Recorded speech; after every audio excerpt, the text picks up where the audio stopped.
Já. Boa tarde, meu nome é Diane Oliveira Silva. O meu trabalho é sobre o abuso do poder político e a captação ilícita de votos. Gostaria de cumprimentar os membros da banca, a professora Úrsula, a professora Irma e o professor Adolfo, que me orientou nesse presente TCC e também foi meu orientador na graduação em 2018. E agora eu tenho a honra novamente, de ser meu orientador aqui na Ameron e desde já agradeço.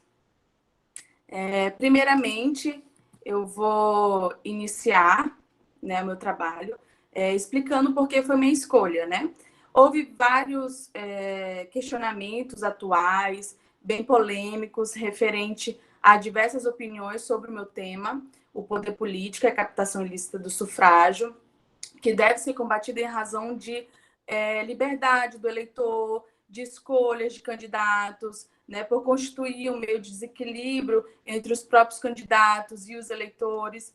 Então, eu trouxe basicamente essa ideia para a gente entender o abuso do poder político, que representa uma prática prejudicial, do regime democrático, que necessita coibir para que seja atingido o anseio maior do Estado republicano, como o Brasil. De modo que a vontade do povo ela é exercida, pelos representantes, pela sua soberania, e dessa forma traz esse manejo de institutos de ação popular e iniciativa, de propostas de lei, garantido pela Constituição de 1988. Tive o objetivo de demonstrar tais condutas, tanto como o abuso do poder político e a captação ilícita de votos, comprometendo a independência da vontade do eleitor, tendo esse equilíbrio entre os candidatos, para tanto ser analisado na questão da doutrina, jurisprudência, E aí tais eventos que traz ali bibliográfico, que vamos tratar durante a minha apresentação, essas tais práticas,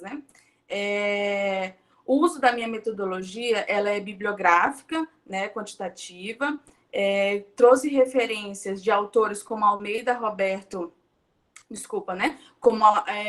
Almeida de Almeida.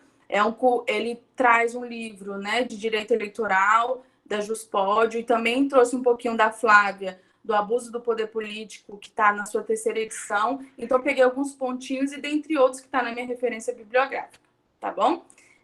Sendo assim, o meu trabalho ele ficou dividido em 5 capítulos, que eu vou iniciar falando um pouquinho agora sobre os aspectos gerais de direitos eleitorais. Tá? A história ela registra o direito eleitoral no Brasil como profundas transformações, tanto sociais, advindo após a Revolução Francesa, aonde na época tem ali umas revoluções burguesas que têm os seus efeitos que repercutiram até hoje. Então, em razão disso, tem várias mutações constitucionais que alcançaram esses 164 anos, 8 constituições e várias emendas que mostram diversas transformações políticas, sociais, econômicas, e jurídicas, tanto constitucionais e como teve algumas também inconstitucionais que passaram ao longo desses anos. Para definir tudo isso, a gente precisa entender o que é o direito eleitoral no ramo do direito público, Ele é um conjunto de regras e normas, no termo da lei, que dá o valor iguais para todos, da qual a ideia principal é retirar a Constituição da República Federativa, até está disposto no seu artigo 14, caput, que onde é acolhido o conceito, as normas e os princípios, que regem essas discussões, resoluções, decisões, até consultas, que traz essa questão em geral. E para a gente entender um pouquinho, as constituições brasileiras passadas, até hoje, elas sempre dispuseram de matéria eleitoral, fazendo assim como se fosse uma fonte principal, capaz de produzir ali leis que disciplinam, que trazem a sua trajetória. Em seguida, teve ali a força da lei ordinária, tanto com as leis federais, que com as resoluções do Tribunal Superior Eleitoral, tendo como fonte direta tanto do direito eleitoral já como fontes indiretas que são consideradas, né, a jurisprudência dos tribunais e doutrinas, né, a Constituição ela tem essa supra do direito eleitoral brasileiro, né? E a gente também pode entender que todos os ramos, né, faz parte da nossa Constituição atual, no qual, né, regularizou tanto essa questão, né, do objetivo do partidos políticos, que são inseridos, né, nos fundamentos eleitorais, tanto na disposição dispositivos acerca de forma que o sistema do governo, né, no exercício do direito ou da forma indireta ali do poder, né, nas normas também, tanto nacionais, da cidadania, dos direitos públicos, né, a gente pode entender que os demais pontos relevantes vêm aí trazendo no ramo do direito eleitoral, na competência ali da competência legislativa, né? Dessa forma, deixa eu passar o slide. A gente consegue entender, né, que dentro desses aspectos que eu explanei um pouquinho para vocês, existem alguns princípios que a gente precisa pontuar. É claro que, né, se a gente for observar de maneira abrangente, existem vários princípios que regem para fazer esse direito na parte eleitoral, né, fazer o seu grande funcionamento operacional no sistema eleitoral. Mas eu vou citar 3, né, para vocês, conforme o slide. Vou começar sobre o princípio da democracia. É um dos bens do regime do governo em que é uma forma determinada, né, de organizar a política do Estado. A democracia é representativa de manifestação do povo, exercida por uma eleição, né, a possibilidade de da vida política, né, de expressar uma opinião, de escolher os representantes políticos em que o nome do povo irá governar. Né? Então, a gente tem que ter essa questão, né? Agora, o princípio da soberania popular, que traz aqui no artigo 1º, ao subestabelecer o primeiro artigo que traz na Constituição, que todo o poder ele emana do povo, né? Que a Constituição de 1998 consagra esse princípio democrático como o princípio da soberania popular, reconhecendo o povo como titular, né? Tanto do Estado democrático de direito, e pode-se dizer que a soberania também é o poder legado do povo, com base também na questão do regime democrático, e possui essa autonomia, né? Se a gente for observar, tem ali a autonomia, a liberdade, para fortalecer a existência do Estado administrativo, né, politicamente, por representantes eleitos de acordo com a vontade popular. Então, tem todos esses pontos que tem a questão do princípio que aparece na Constituição, que são esses pontuados. Um dos princípios principais, né, da República Federativa do Brasil é esse Estado Democrático de Direito, como resultado, né, tanto na aplicação quanto na questão de zelar na confiança depositada, agindo no nome do povo, tendo essa segundo a sua vontade. Então, a soberania confere nessa ilegitimidade da política para que o povo, né, tome as suas decisões quanto ao destino político e ao administrativo do país, né? E, por último, dentro desses princípios, o sufrágio universal, né? Que entende-se como a participação, né, tanto da ativa dos habitantes do Brasil nas eleições, né? Que tem, entretanto, eleitorado sempre com a minoria, mas tem uma expansão de direito de voto, tanto que é universal entre os cidadãos, né, para fazer seu exercício, nos termos legais de cada país, correspondente às suas competências. Deixa eu passar aqui o slide. Agora eu vou adentrar um pouquinho, né, no segundo tópico, que é o abuso do poder, né? O abuso do poder, ele tem uma imposição negativa, né, da vontade que eu tenho sobre o outro, como objetivo de alcançar a finalidade pretendida, né? Tem um autor que traz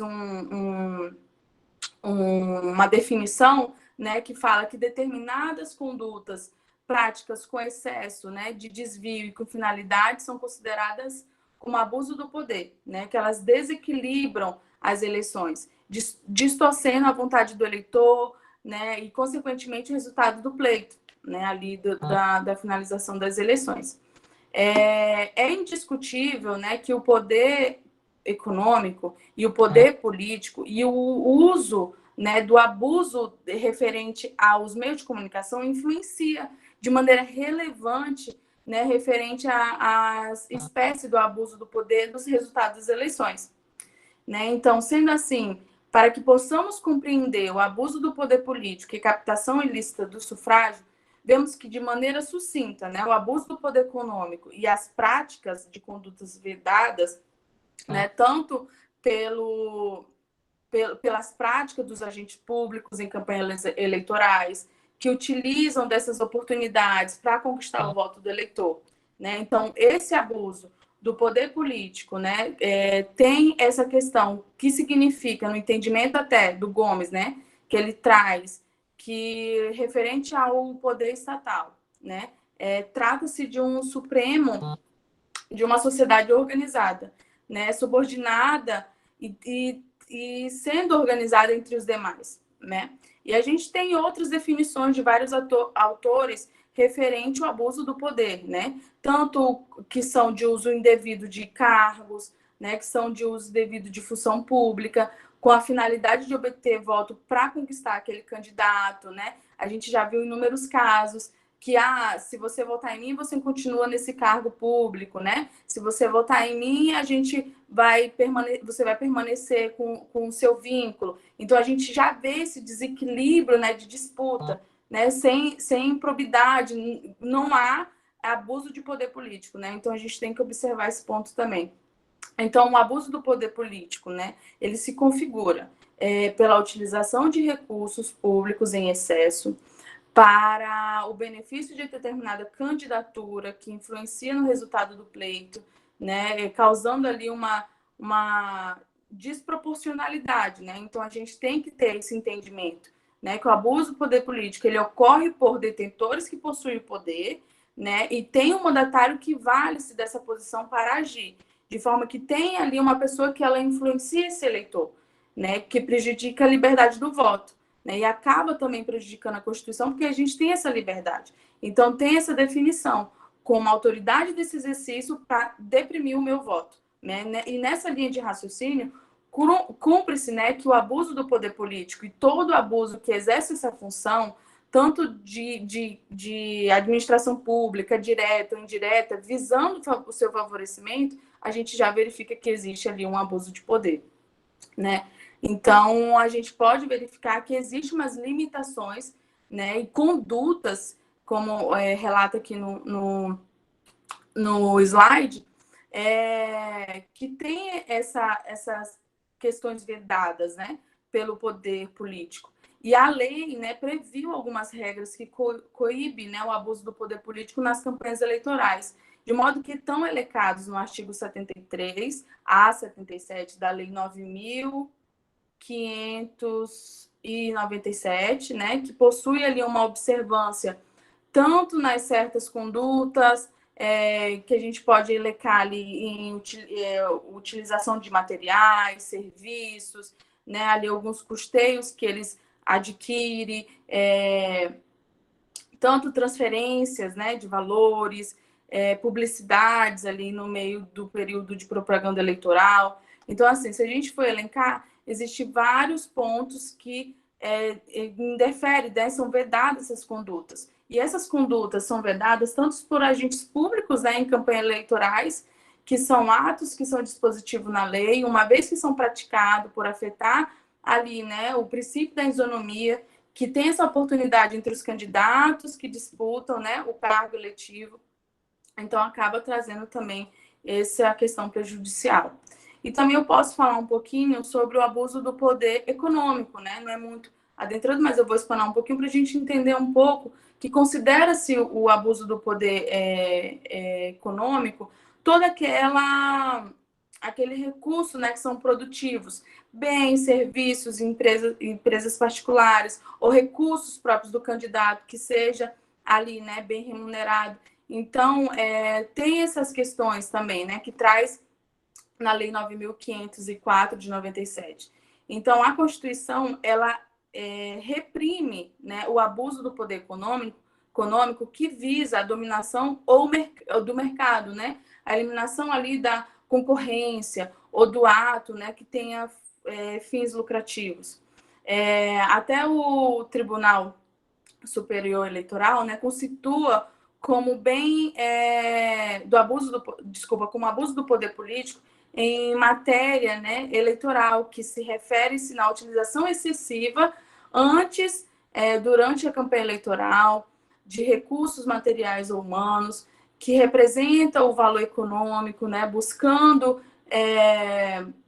beneficiar candidatos, partidos, né, coligações, afetando assim a normalidade e a legalização das eleições, né? E tem essa limitação da influência do poder econômico, né? Como a legislação eleitoral brasileira tem cada dia mais se aprofundado em encontrar procedimentos, né, que reduzem essa influência do poder econômico nas eleições, mas a lei previu também nessas aplicações, como determinados candidatos que se inscrevem, né, ali em CNPJ para conseguir vantagens, ou usa, né, nome de terceiros, ou indica gastos sujeitos a registro, e limitações legais, né?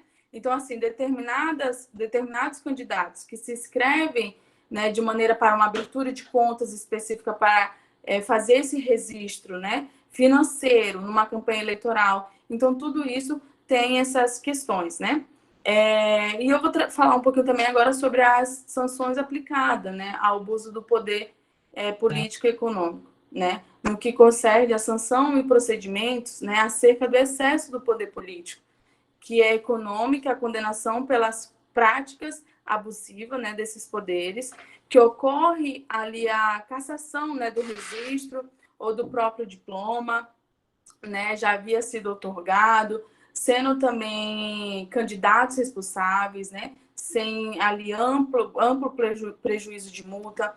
Então, a gente tem todos esses adventos na lei da ficha limpa, né, que também tem a questão da inexigibilidade do infrator, né, que a gente vai falar um pouquinho mais à frente. Mas é importante ressaltar, né, que existe uma investigação, né, uma ação de investigação judicial eleitoral, que deve ser encaminhado ao Ministério Público Eleitoral para apuração de eventos infracionais de administração de administrativas e penais, né? Então, é importante ressaltar esse tópico. Vou falar um pouquinho agora sobre a captação ilícita de lista de sufrágio, né? Votos. A captação ilícita de sufrágio, ela surgiu, né, através de uma organização pela Ordem de Advogados da OAB e pela Conferência Nacional do Bispo do Brasil, e entre diversas entidades não governamentais que tem esse objetivo de combater a corrupção eleitoral, né? Eles vieram com esse objetivo, mas o fato não foi alcançado, né? Tinha que ter, no mínimo, umas assinaturas obtidas, né, para iniciação popular. Então, acabou que ficou aprovado depois a lei, né, 9.840, né, publicada ali em setembro de 1999, e depois teve ali uma criação, né, do artigo 41, esse dispositivo que constitua, né, a captação ilícita de sufrágio, também determina algumas penalidades, né, aplicáveis, tanto naquelas que tem nessa conduta e que beneficiam desse instrumento, né? Então, a captação ilícita, né, de sufrágio no ordenamento jurídico, né, e nessa redação do artigo 41, constitui a captação, né, de sufrágio e ressalva esse dispositivo quando o candidato doar, né, ele oferecer, ele prometer ou ele entregar, ou o eleitor, né, obter votos ou vantagens pessoais, ou qualquer natureza, né, que inclusive emprego, né, na função pública, ele desde o registro da sua candidatura até o dia da eleição, né? Isso é considerado como ali a captação ilícita, né, para obter votos. Então, tudo isso que ele for fazer, né, ele está agindo ali de maneira errada. O Supremo Tribunal, né, o Tribunal Superior Eleitoral, ele constitua, né, de forma sucinta, ao demonstrar que a aplicação quando é oferecimento ou promessa de vantagem do eleitor, né, como fim de obter ali o seu voto.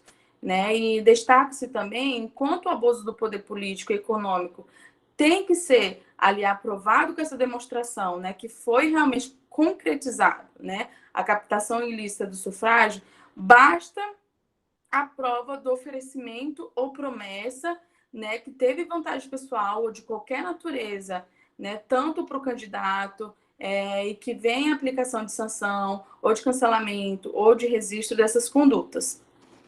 Tá? Tanto essas sanções, né, estão dispostas também no artigo 41, né, tracinho A, da Lei 9.504, de 97, que a referida norma prevê essas sanções até no valor de 1.500 e a sanção do registro do diploma, ela não é punível, né? Entretanto, há uma tentativa, uma vez que se trata dessa infração administrativa, né, pode também haver uma punição penal, né, decorrência do artigo 99 do Código Eleitoral.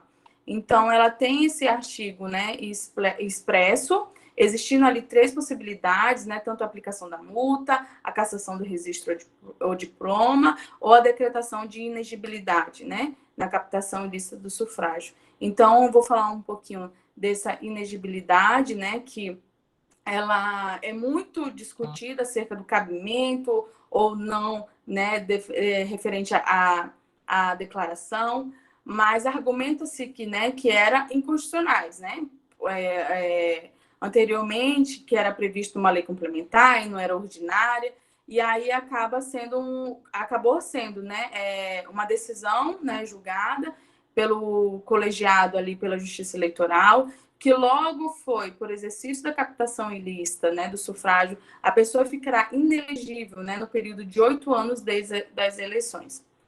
Né? Então, eu vou falar também um pouquinho agora sobre as consequências,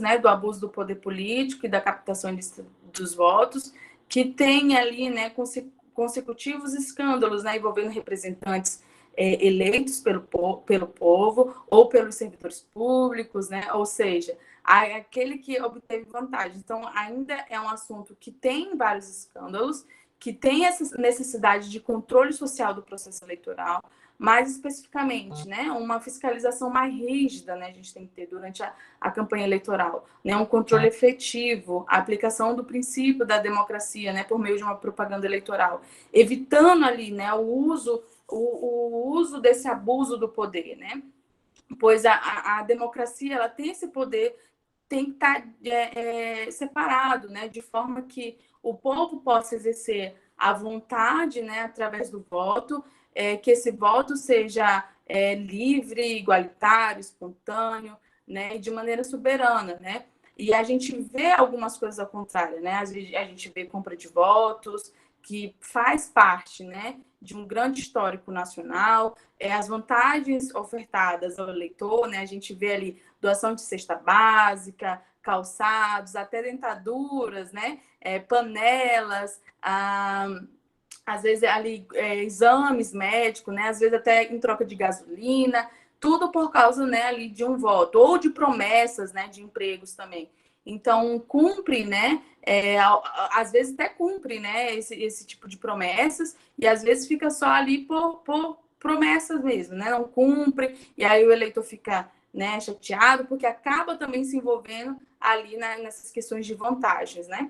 Então, é interessante ressaltar, né, que na lei 9.840, né, que deu à Justiça Eleitoral para que esses poderes, né, seja acionado, seja coibido com a maior rapidez e objetividade, né, do abuso do poder político de candidatos que têm, né, que pegam essa captação de sufrágio mediante doação de qualquer bem ou traz essa vantagem dos eleitores, né? Então, a gente tem que entender que depende muito, né?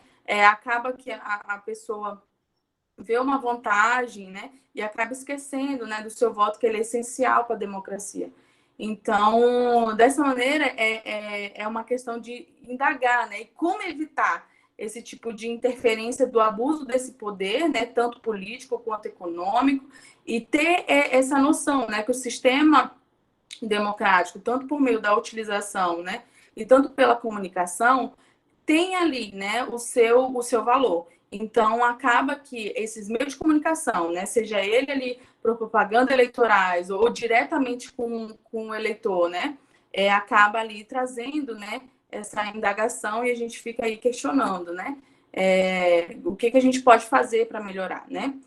Visto que é lamentável, tanto algumas questões, né, do abuso desse poder, né, que encontramos no Brasil um terreno fértil, né, que a gente tem aí, né, um modelo democrático, né, que carece tanto da educação, da assistência médica, de emprego, de salário digno, de moradia, né, tanto outros direitos que são apenas acessórios da Constituição, mas às vezes sem nenhuma aplicabilidade, né, porque justamente falta a gente escolher ali, né, os candidatos certos para prosseguir, né, para fazer aplicar o que são os acessórios da Constituição, né? Então, sendo assim, para obter, né, essas questões do direito, né, da população, para ver que realmente, através dos nossos representantes, né, a gente consiga alguns benefícios, né, que não sejam só promessas, que não sejam só doações feitas por candidatos, ou que almeja ali um futuro melhor, né, ou que tem esse exercício, né, tanto referente a tão sonhada, né, melhora de vida, que seja justamente para a gente ter realmente, né, um futuro sólido, né? Mas para isso a gente precisa escolher candidatos bons também, né? E então resta demonstrar que os políticos ele utilizam a máquina estatal, né, para influenciar pessoas mais carentes, também é um ponto para ressaltar, que é uma população alvo, né, do abuso do poder político, né, que, contudo, apesar dessas diversas leis, né, que disciplinam essas sanções e que tem esses infratores, né, o sistema ele é falho, né, a gente sabe, não existe ali uma garantia por parte do Estado eficaz, né, às vezes até tenta, mas às vezes ali, né, deixa a desejar, mas, né, a gente fazendo a nossa parte, a gente pode ter, né, uma estrutura de política melhor, né, que deixa ali de corromper pelo poder, que prejudica ali o nosso modelo democrático, né, preposto, trazendo pela Constituição, e que seja, né, tanto o regime democrático tem esse direito e que haja tolerância, né, tanto do abuso do poder político e econômico, né, que isso possa demonstrar para os nossos cidadãos, né, e para gente prosseguir, né, eu vou falar também um pouquinho rapidamente sobre os mecânicos de prevenção e regressão do abuso do poder, né, que traz ali esse meio de comunicação, né, o estabelecimento de mecanismo que para fazer a frente de várias formas, né, de construir a medida e compõe no cenário político brasileiro, né, que são valores protegidos, tanto pelo artigo 14 da Constituição, né, parágrafo 9, que traz essas legitimidades das eleições, né? E nesse cenário foi de grande valida, né, a reforma política e eleitoral, né, que tem atendido os clamores da sociedade, que impõe ali algumas sanções e aplicabilidades, né, mas a gente ainda tem alguns abusos ali, né, por meio de comunicação, da mídia também, né? Verifica-se que hoje, né, o processo eleitoral ele utiliza a mídia, né? A liberdade, a igualdade, a relação do exercício de votos, né? Com o efeito que existe ali existe ainda uma chocante disputa, né, entre os candidatos através da comunicação, o que prevalece os gastos ilícitos, que durante as campanhas eleitorais acabam, né, influenciando de maneira alta na qualidade dos votos populares, né, exercido pelos políticos computados, que são ali candidatos. Então, assim, a comunicação em massa tem um papel fundamental no processo eleitoral, né? Porém, algum tempo passou a observar que tinham alguns abusos que estavam sendo praticados, né? Que eram nas mídias sociais, por meio de televisão. Então, acaba que, consequentemente, né, os eleitores estavam meio confusos, né? A gente pode utilizar ali meio tentando entender qual era a decisão a tomar, né?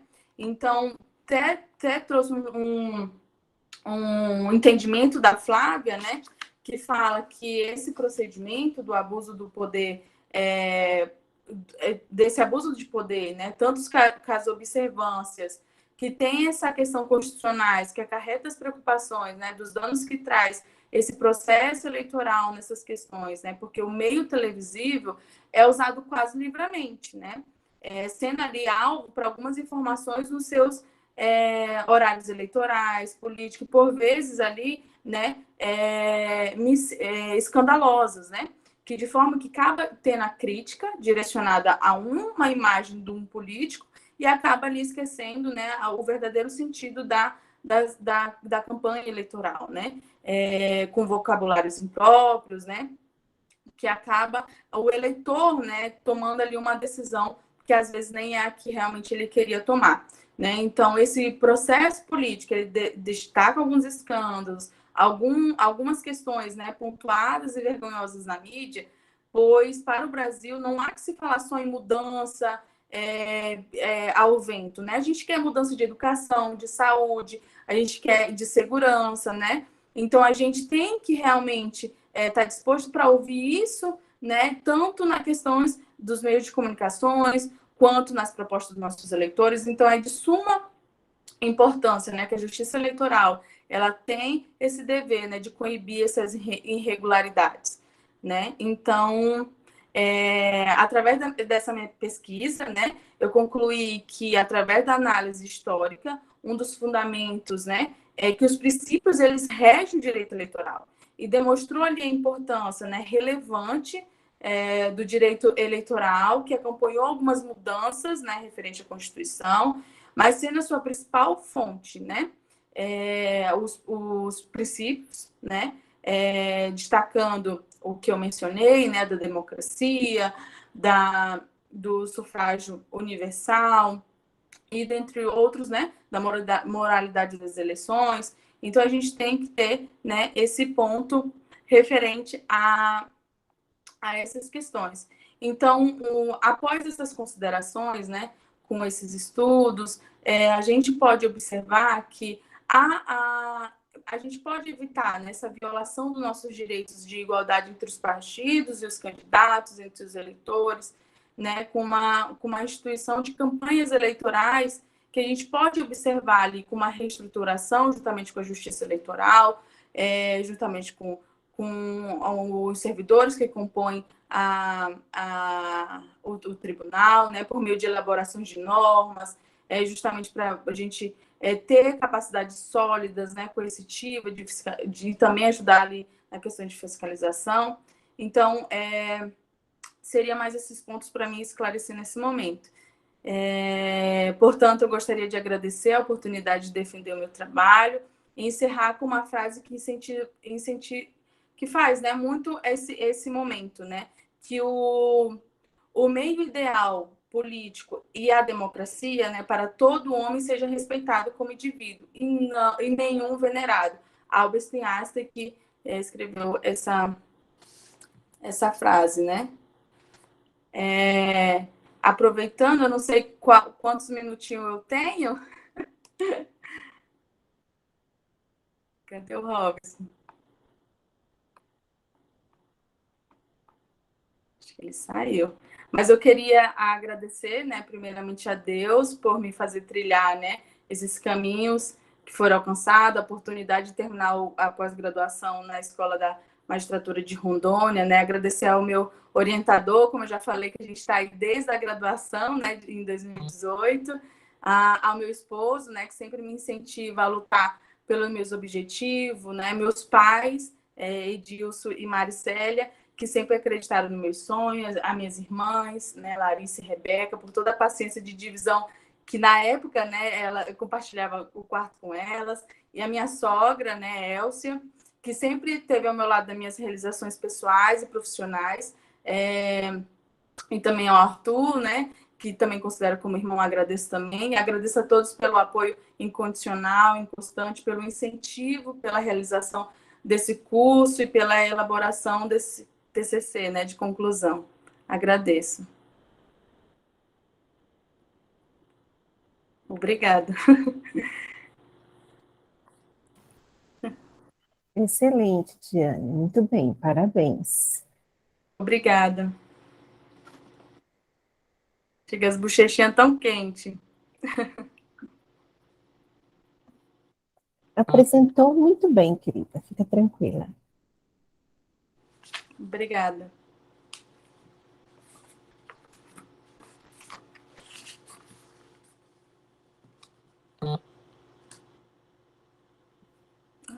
Não está fechando.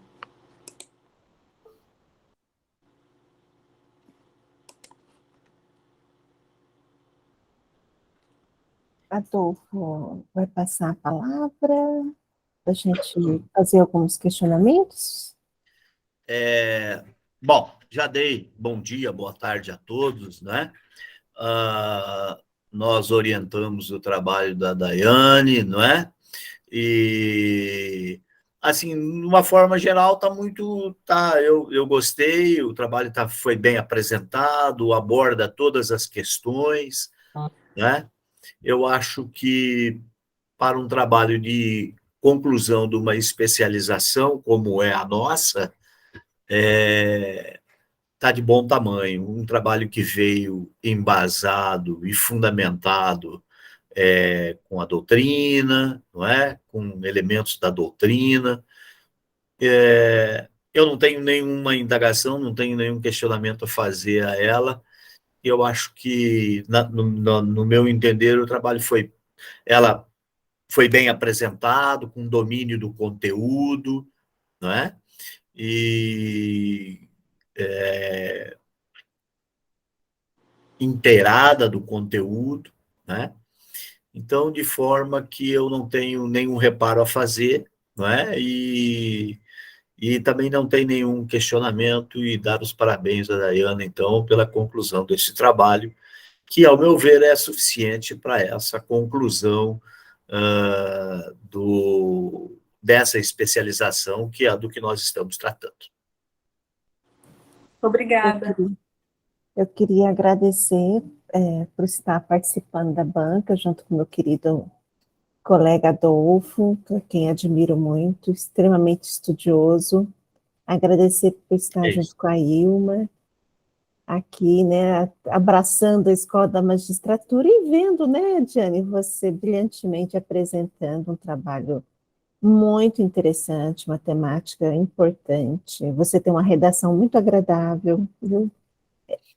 Ficou um TCC muito agradável de fazer uma leitura, ele bem fundamentado, a metodologia indutiva ali, quer dizer, fazendo um plano maior, mais macro, principiológico, depois trabalhando os conceitos, né, para você trabalhar o teu problema no final. Achei ótimo. Eu gostaria só que, como eu vi que você realmente, você foi a fundo, a tua apresentação foi muito bem fundamentada, mostrando que você efetivamente estudou a temática. Eu gostaria, na tua conclusão, você puxa duas questões que eu gostaria você pudesse discorrer um pouco melhor, que você tinha falado da questão do controle social no processo eleitoral e da representatividade, e veio para mim assim, como poderíamos fazer o controle social no processo eleitoral e como que ele seria representativo, né? E aí, assim, eu estou fazendo essa questão porque, assim, cada vez mais nós observamos estratégias de marketing direcionadas para as campanhas eleitorais, o que modifica muito a lógica de um candidato que apresente proposta tão somente. Perfeito, muito obrigada pela... Isso é o que eu encontrei na internet sobre... Desculpa, o Siri quer participar também. Obrigada pela pergunta, né? Muito interessante, porque assim, o processo ali eleitoral para trazer essa abrangência ainda está em construção, né? Mas um ponto que eu traria, né, de a gente fazer esse investimento é porque acaba que os candidatos, né, para fazer essas propostas, né, tanto para o meio, para trazer isso para a população, eles acabam ofendendo né, ao outro, ao invés de trazer propostas, né, que realmente a gente possa perceber que haja uma melhoria. Né? Na minha humilde opinião, né, eu traria ali uma visão, né, mais operacionais para as políticas, né, diante da decisão que eu tenho que observar do eleitor, porque a gente sabe, né, que a resolução, as decisões, os entendimentos, eles são claros, né, mas para a gente trazer em prática para os eleitores, né, que tem esses registros, né, tanto com a justiça eleitoral, né, que tem esses baseamentos, tanto com a lei quanto com os resultados históricos, a gente tem que observar que a gente tem que trazer de uma maneira mais clara para a população. E acaba que a gente não traz. Então, fica de uma maneira, ou às vezes complexa, ou às vezes, né, ofensiva. Então, na minha humilde opinião, eu trazia mais clareza, eu usaria mais a linguagem, né, populacional, mas de maneira que eles entendessem também que seriam futuramente representados, né, pela aquela pessoa que ela escolheu. Né? Então, eu traria, né, essa plataforma. A gente agora tem vários meios, né? Você falou dessa maneira como a gente deve apresentar, mas a gente tem agora vários meios de comunicação. A gente tem eu não sei se eu posso citar alguns, né? O Instagram, o Facebook, né? O meio de televisão que ainda é o maior, né? Que a gente tem aí várias pessoas que usam, né, que assistem. Então, eu traria de uma linguagem mais clara, né? Então, eu acredito que ainda, né, esse processo da justiça eleitoral, ela está com um grande avanço, né, mas ainda exige ali umas mudanças, umas adaptações, porque, querendo ou não, é tudo muito novo, né, se a gente for parar para observar, né? Mas é um grande avanço que a gente está tendo. Muito obrigada pela pergunta, professora Úrsula. Estou satisfeita, fique à vontade. E uma? Mais uma vez, boa tarde. Cumprimento a mesa, a pessoa do doutor Adolfo. Agradeço a participação. É uma honra estar aqui com o orientador, a doutora Úrsula, professora do EBCM.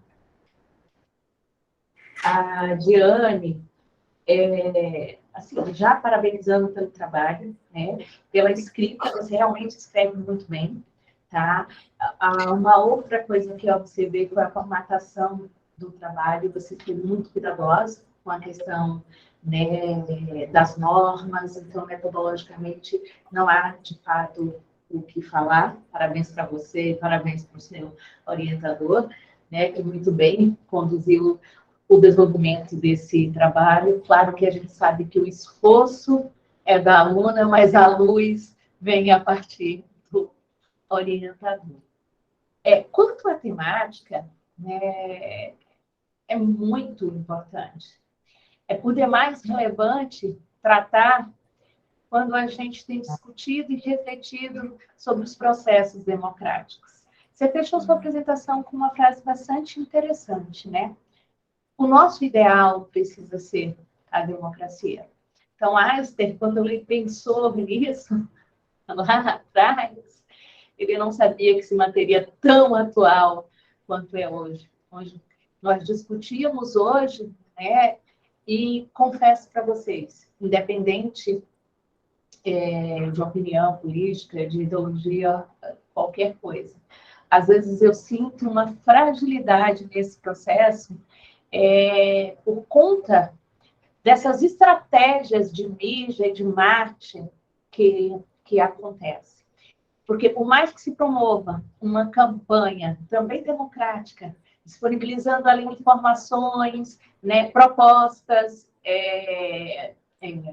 políticas, propostas de gestão, infelizmente não é isso que a gente tem visto, né? Muito pelo contrário, é uma falta de respeito enorme, né, para com o outro, né, para com os outros candidatos e principalmente para conosco, quanto eleitores.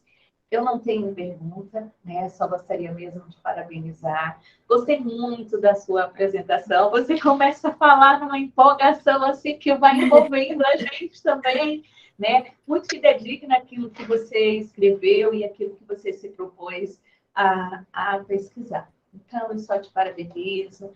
Para a gente aqui, eu falo como muito da banca, mas falo também, né, no meu papel quanto educadora e também no cargo que no momento eu ocupo na Escola da Magistratura, é gratificante para nós, né, receber esses resultados. É importante para nós ter dado essa oportunidade e vocês terem respondido com tanta dedicação e disciplina.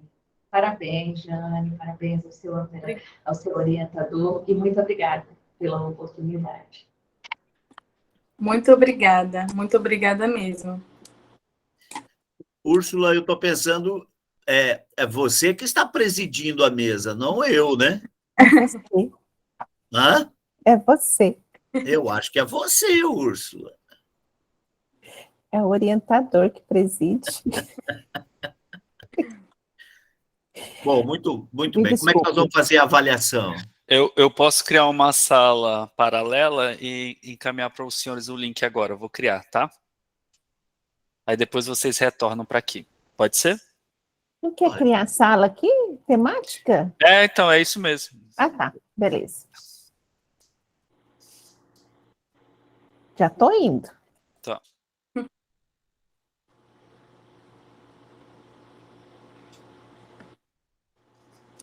Parabéns, Jane. Obrigada, Rodolfo. Estou nervosa. Não, mas você foi bem. Obrigada.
Rodolfo, você me ouve? Foi o suficiente, estava abrindo a outra banca. Verifica lá o doutor Adolfo, que pode ser que ele não tenha visto na parte superior onde retornar. Busca ele de volta para a gente. Eu vou reenviar o link para ele. Por favor.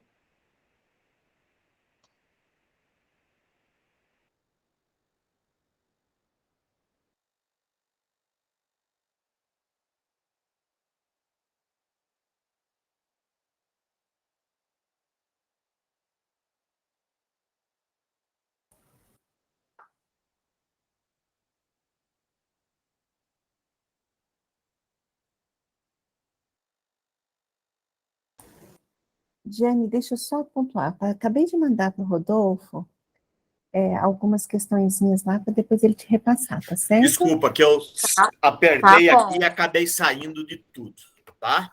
Muito bem. Então, Diane, a banca se reuniu, não é, e entendeu de avaliar a tua prova, teu trabalho, com a nota 9. Portanto, está aprovado, tá? Parabéns. E resolvemos te dar um prazo aí de 30 dias para você fazer correções ortográficas, tá? E algum eventual erro de concordância, alguma coisa, tá? Então, procurar uma professora de português para fazer uma revisão aí, para corrigir errinhos de português que foram detectados, tá bom? E algum eventual erro de concordância, alguma coisa nesse sentido, tá bom? Mas está aprovada com nota 9. Parabéns, felicidades, e vamos em frente, que atrás vem gente, né? Tá bom, obrigada. Obrigada pelos apontamentos. Vou corrigir sim, tá? Ilma, muito obrigado. Úrsula, muito obrigado. Rodolfo Obrigada. também, muito obrigado. Até uma próxima oportunidade, tá bom? E estou à disposição aí, se precisarem para outras... Licença. Depois o senhor vai lá no bloco, coloca a nota e assina, tá? Por favor. O bloco de assinatura vai estar... No SEI. No AVA? No SEI. No seu SEI, no bloco no de assinatura. SEI, tá bom. Ok, bom? Beleza, tá. Obrigado, um abraço. Tchau, tchau. Obrigada, até mais. Parabéns, viu, Diane? Maravilhoso. Obrigada. Tchau, parabéns. Tchau, tchau. Doutora, eita. Tchau,